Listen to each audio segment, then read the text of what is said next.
seperti oksigen. Kamu tidak dapat melihat Dia, tetapi kamu tidak dapat hidup tanpa Dia. Dia selalu memelihara dan melindungi kita.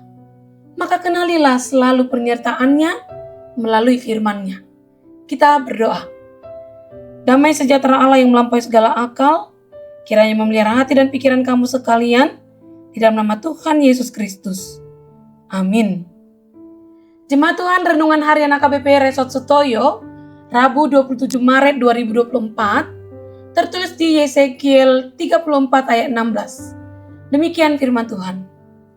Yang hilang akan kucari, yang tersesat akan kubawa pulang, yang luka akan kubalut, yang sakit akan kukuatkan, serta yang gemuk dan yang kuat akan kulindungi. Aku akan menggembalakan mereka sebagaimana seharusnya.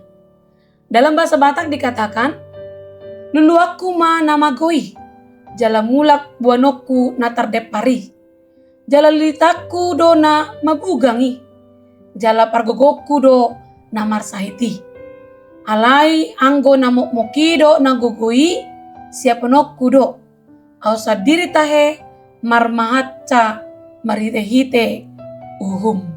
Demikianlah firman Tuhan. Seorang yang berprofesi sebagai seorang gembala domba mengatakan bahwa domba itu adalah binatang yang sangat bodoh. Sebab mereka hanya makan apa yang ada di depan mereka. Dan ketika domba telah memakan habis semua rumput yang ada di depan mereka, bukannya mencari rerumputan segar di tempat lain, mereka justru akan makan tanah yang ada depan matanya. Setelah mengetahui kebiasaan domba itu, saya pun berpikir tentang beberapa seringnya Alkitab membandingkan manusia dengan domba. Memang tidak heran jika kita membutuhkan gembala, karena kita sama seperti domba yang tidak pintar itu. Namun karena domba sangat bodoh, tidak bisa sembarangan gembala yang menuntun mereka. Domba membutuhkan seorang gembala yang memperdulikan mereka.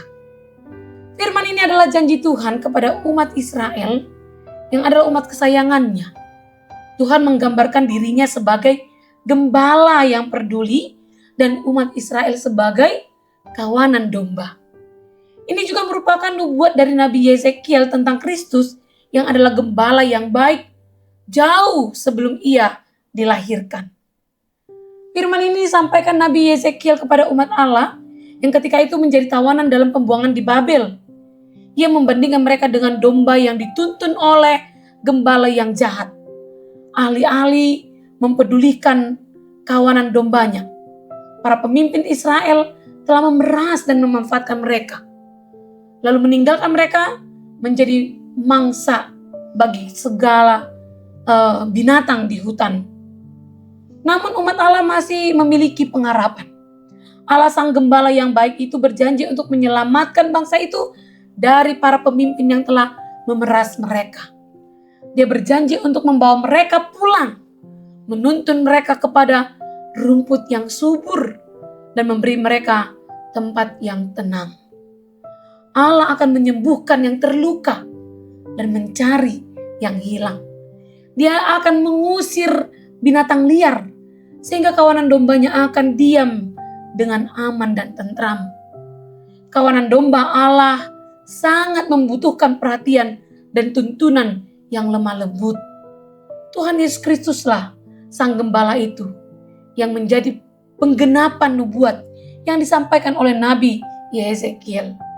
Dengan menjadi gembala yang baik, yang mati bagi domba-dombanya. Yohanes 10 ayat 11. Sebagai domba yang sudah ditebus oleh darah gembala yang baik, selain mendapat jaminan menjadi warga dari kerajaan Allah, kita juga perlu belajar untuk menjadi domba yang baik melalui kehidupan yang taat kepada kehendak dan pimpinannya, sang gembala kita. Sangat perlu kita renungkan dalam kehidupan pribadi kita. Hal-hal apa yang membuktikan bahwa kita sudah menjadi domba yang baik? Atau sebaliknya, dalam hal apa kita masih perlu terus memperbaiki diri kita sebagai domba yang digembalainya. Ingatlah selalu bahwa kita adalah orang yang berbahagia karena Gembala Agung sudah datang, yaitu Tuhan kita, Yesus Kristus. Saat ini hidup kita ada dalam pemeliharaan dan perlindungannya. Dan sebagai ungkapan syukur kita seharusnya menjadi domba yang baik dan taat melakukan kehendak-Nya. Ketika para hambanya diberikan tugas menggembalakan dombanya, domba-domba Tuhan, jadilah gembala yang baik dan bukan gembala yang jahat. Dan jika kita dalam posisi sebagai domba, maka menurutlah kepada perintah-Nya yang tentu menghantarkan kita kepada yang baik. Karena seorang gembala tidak menghantarkan dombanya ke jurang, melainkan menghantarkan dombanya ke rumput hijau yang segar, yang baik untuk dombanya. Percayalah, Tuhanlah gembala kita. Amin, kita berdoa. Sungguh Tuhan, hidup kami adalah seperti domba yang membutuhkan gembala, yang melindungi dan menjaga kami di sepanjang hidup kami.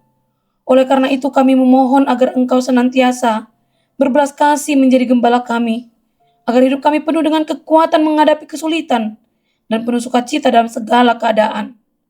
Berkati setiap pekerjaan dan aktivitas kami, serta setiap keluarga yang mengasihi kami, maupun orang-orang yang membenci kami sekalipun.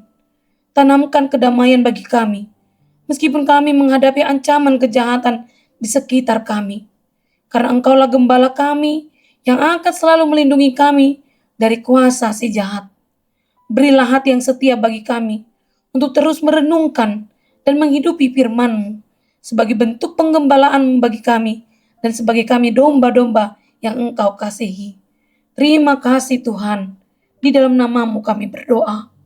Amin. Jemaat Tuhan, selamat beraktivitas dalam pemeliharaan Tuhan. Salam sehat, Tuhan Yesus memberkati.